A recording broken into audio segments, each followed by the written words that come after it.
children listen to. The next topic is real reason behind challenging behavior.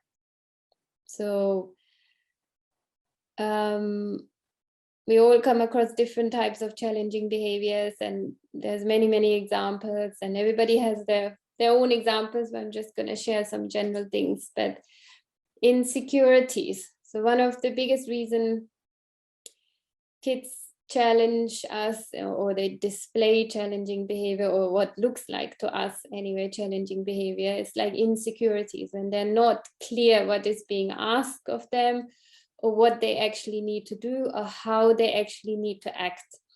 If they're not sure, then they will just come up with their own best idea in the moment, and their own best idea might not be what we think is the right idea. So then there's a clash of things, but in the end, it's not that they're necessarily behaving in that way deliberately. It's just they're insecure about how or what they really need to do in the first place. The other thing is misunderstanding. So, for example, for you, maybe a child jumping on the sofa is like not good behavior or not acceptable, but maybe the child just misunderstood. Maybe they're allowed to do it at home, but then they don't know that it's not allowed to be done at everybody else's home. So it's a misunderstanding, and often kids, that's why it's really important in terms of to ask them back, or ask them like, okay, what is your understanding about this, or what do you think is okay?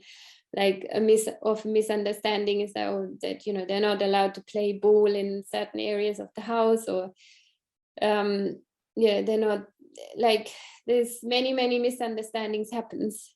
But if we look into it, we'll often find that the child has some misunderstanding, and that's why they're behaving that way. And the other is the weakness, like or lack of experience, that they're not able to control their own desires and wishes in that moment. And so whatever comes to their mind, they want it now, they want it the way they want it and all that, and they don't have that self-control yet.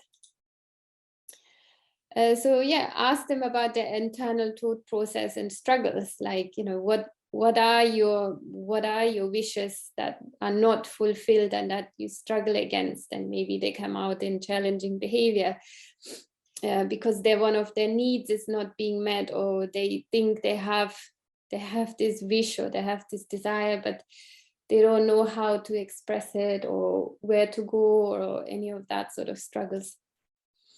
Excitement and being in the now. So like, we can't fault them for that. Like, sometimes kids will just behave the way, you know, run around in places that they shouldn't run around, or do anything like that, because they're just excited and they're just in the now. And one of the biggest things probably kids face today is they don't want to follow our schedule of life. They don't want to have that busy schedule of going here and there and this and that. And although for us it's like, oh, well, we're doing it for you, they might say, well, to you it looks like that, but I'm being dragged around here and there and have to do this and that, and it's just too much. And then adults have their own work schedule and this and that, and kids have to fit around it. And so they might be just displaying challenging behavior because of that. And then finally, the lack of experience of life gets in the way often, and they just need help and gentle reminders frequently. If you like more tips on effortless parenting from the inside out, and comprehensive training on how to make parenting fun, easy and effective, watch our free web class on coachsafia.com/gift.